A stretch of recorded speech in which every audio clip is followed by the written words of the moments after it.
Dobrý den, v dalším návodu si ukážeme, jakým způsobem nainstalovat a nastavit plugin All-in SEO Pack, což je jeden z nejznámějších a z nejlepších pluginů pro nastavení SEO. Dá se říct, že je hned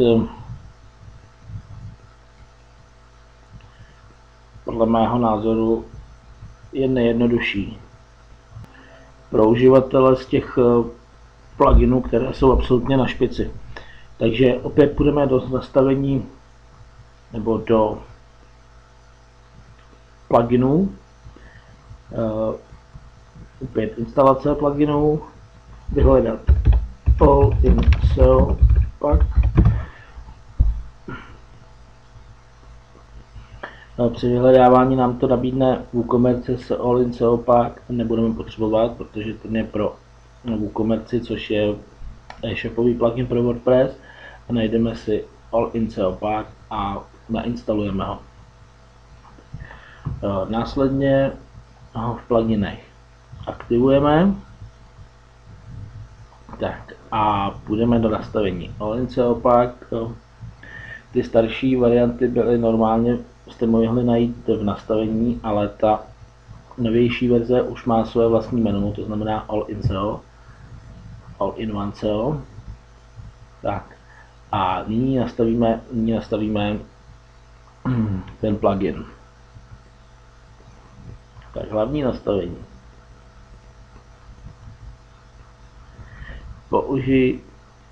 Použij originální titulek. Zapnuto, vypnuto. Nechte na Disable, zachycovat důležité události.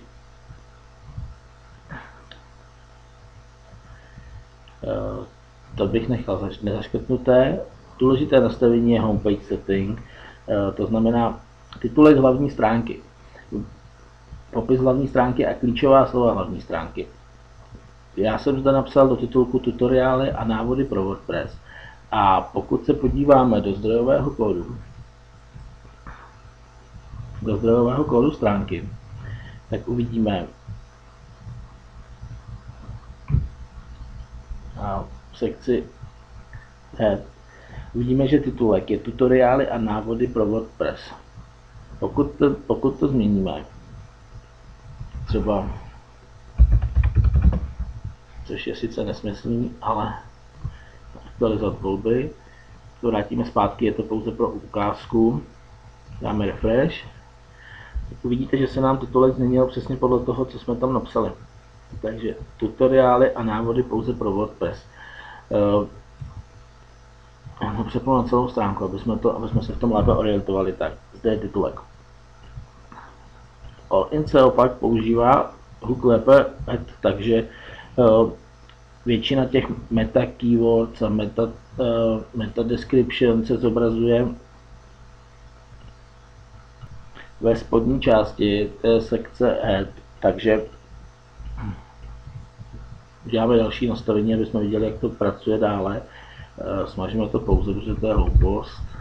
Tak, popis hlavní stránky. Praktické ukázky použití pluginu a úprav kódů. Klíčová slova hlavní stránky můžete se všude dočíst, že nebo na různých SEO fórech a blozích se můžete dočíst, že klíčová slova nemá smysl používat, protože už je vyhledávače nepoužívají. No,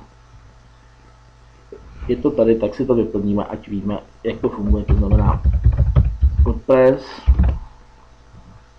návody WordPress, tak můžete nastavit keyword setting, zda bude použito nebo nebude použito. My se teď podíváme, zda se nám potom po té aktualizaci něco změnilo.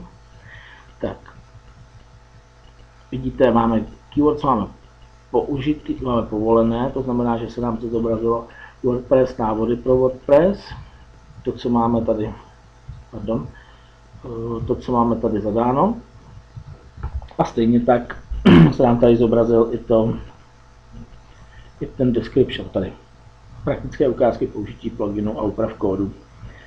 Vidíte, že to je všechno mezi komentáři All-in opak a konec All-in opaku.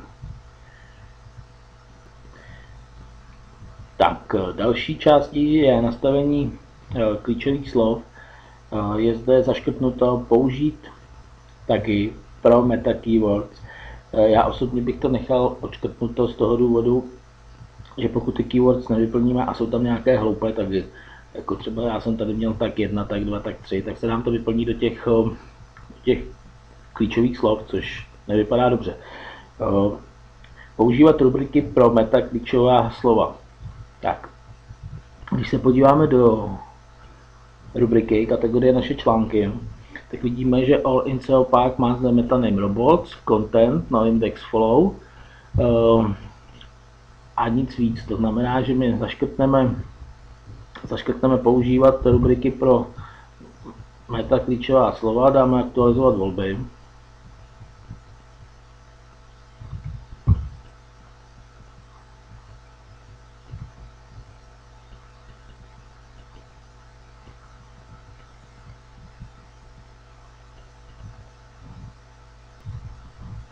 Takže jinak nastavení těch klíčových slov je funkční, pokud nemáte zadané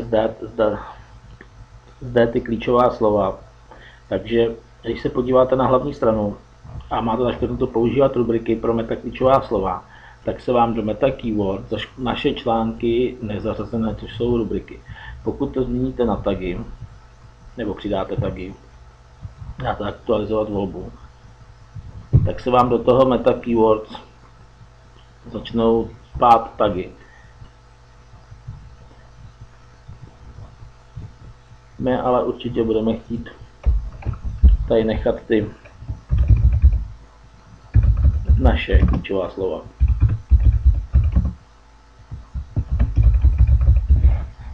Tak, tohle to teda odškrtneme.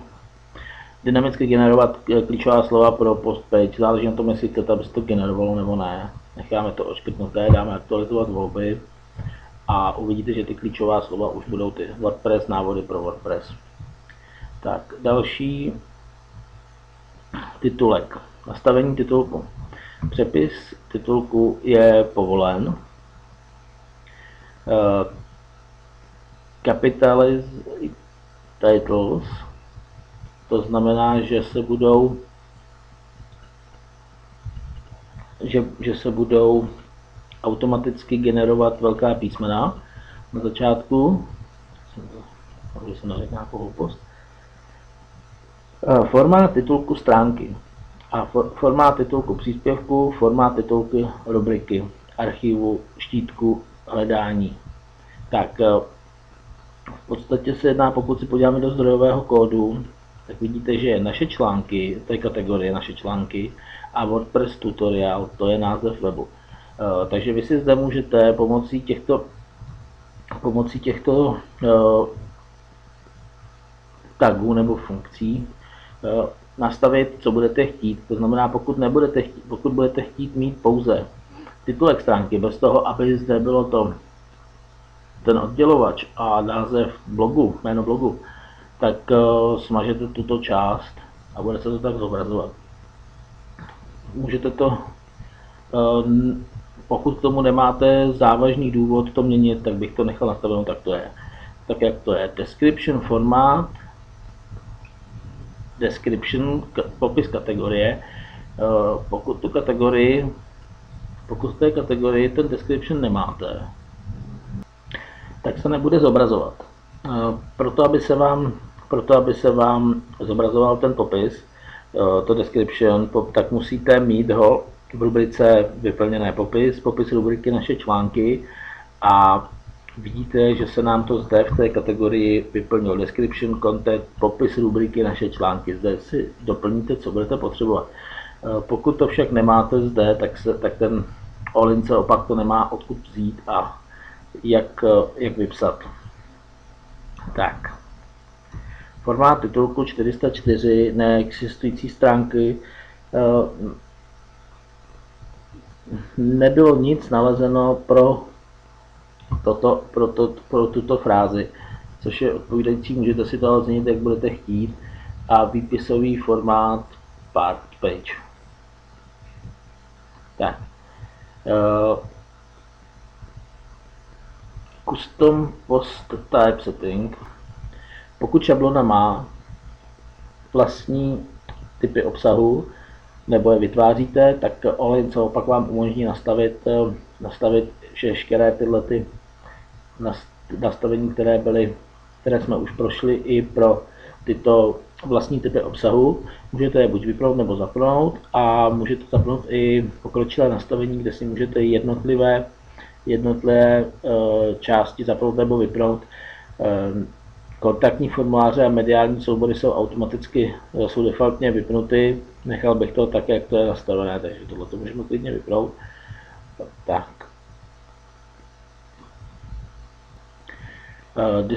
Display setting je nastavení zobrazování těch prvků All-in opaku. To znamená, že vy tím, že jsou zaškrtnuty příspěvky a stránky pod stránkami a příspěvky, se zobrazuje metabox s nastavením All-in opaku pro ten konkrétní příspěvek nebo tu konkrétní stránku. Pokud zaškrtnete display menu and admin bar, tak se vám zde zobrazuje menu, takže ho máte přístupné, i když scrollujete, a display menu at the top, to znamená, že se vám menu All-in opaku zobrazuje zde, pokud je toto zaškrtnuté, to znamená hned pod nástěnkou. Tak, Webmaster Verification All-in opak umožňuje verifikaci pro Pinterest, Google Webmaster Tools a Bing Webmaster Center. Zde vložíte své údaje a můžete tak stránku verifikovat. Google Setting, můžete si zde nastavit váš Google Plus profil, můžete ho vypnout, a Google Analytics ID, ale většina používá pro Google Analytics z nějakého důvodu solo plugin. Tak nastavení neindexování, neindexovat rubriky, archivy a neindexovat archivy štítků. To si nastavíte, co nechcete, aby vyhledávač indexoval. Pokročilé nastavení, automaticky generovat popisy, to znamená, že All-in opak by měl vlastně z článku automaticky vygenerovat description. Tak, odebrat description pro stránky jakoby číslované, to znamená, že pokud listujete seznamem, tak pokud toto zaškrtnuté, nebude se zobrazovat description pro ty stránky, stránka 1, stránka 2, stránka 3. Tak.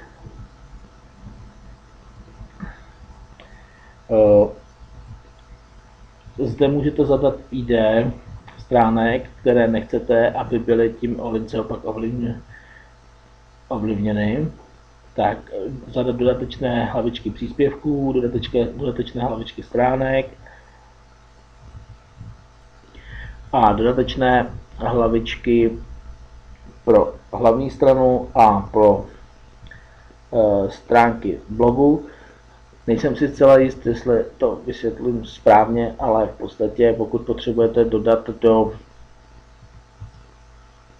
té sekce head další meta tagy, které normálně nejsou nastaveny a museli byste je vyplňovat přímo do kódu, tak zde je můžete vyplnit přímo v tomto pluginu. Takže dáme aktualizovat volby a podíváme se na nastavení, nebo jak se nám zobrazuje All-in opak pod jednotlivými stránkami. Takže najdeme si stránku, dáme nová stránka, upravit, vidíte SEO title není, vrátíme se zpátky ještě, SEO description taky neexistuje. Takže upravit, zobrazíme si stránku, aby jsme si to mohli nějakým způsobem porovnat.